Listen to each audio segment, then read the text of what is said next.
სახში არის 5 ბავშვი. ელენე მუსიკას უსმენს, ანა სძინავს, თეო ბადმინტონს თამაშობს, გიორგი წიგნს კითხულობს. რას აკეთებს მეხუთე ბავშვი? შენი აზრით. თუ მიპასუხებ, აი ამ შაპიტოს მოგცე. მანამდე გამოგვიწერეთ. კიდე წაგიკითხავ? სახში არის 5 ბავშვი.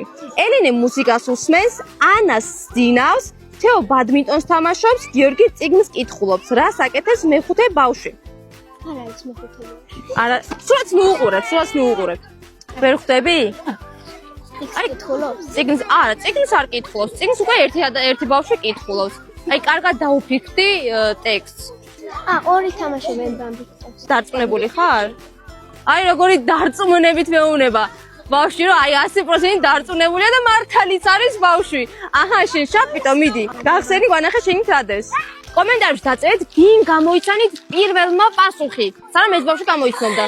ესეთი უცნაური და საყვარელი სათამაშო ამოუვიდა.